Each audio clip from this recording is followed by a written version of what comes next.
আমরা ঘুমের মধ্যে নানা ধরনের স্বপ্ন দেখে থাকি, আর সেই স্বপ্নের অর্থও হয় ভিন্ন ভিন্ন।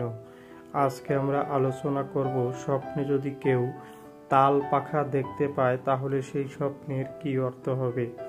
আগেই বলে রাখি, স্বপ্নের অর্থ বয়স ও নারী পুরুষ ভেদে ভিন্ন ভিন্ন হতে পারে। কেউ যদি স্বপ্নে দেখেন তালের পাখা দিয়ে বাতাস করতে, তাহলে ওই ব্যক্তি ভালো কোনো খবর শুনবে এমনটা বোঝায়। যদি কোনো ব্যক্তি স্বপ্নে দেখেন তালের পাখা তৈরি করতে, তাহলে ওই ব্যক্তি ভালো কোনো কাজে যুক্ত হবে।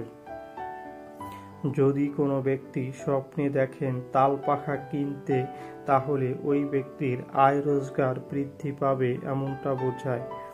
যদি কোনো ব্যক্তি স্বপ্নে দেখেন তাল পাখা বিক্রি করতে, তাহলে ওই ব্যক্তি কোনো অভাব অনটনে পড়তে পারে।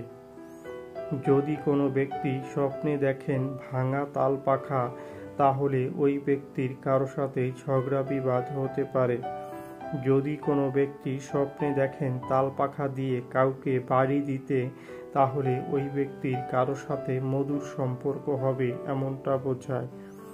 যদি কোনো ব্যক্তি স্বপ্নে দেখেন তাল পাখা হারিয়ে যেতে, তাহলে ওই ব্যক্তির কোনো কষ্টের কাজ করতে হতে পারে। যারা যারা আমাদের ভিডিওটি দেখেছেন তাদেরকে অসংখ্য ধন্যবাদ। সবার কাছে অনুরোধ থাকবে, আমাদের চ্যানেলে নতুন হলে আমাদের চ্যানেলটি সাবস্ক্রাইব করে আমাদের পাশে থাকার জন্য।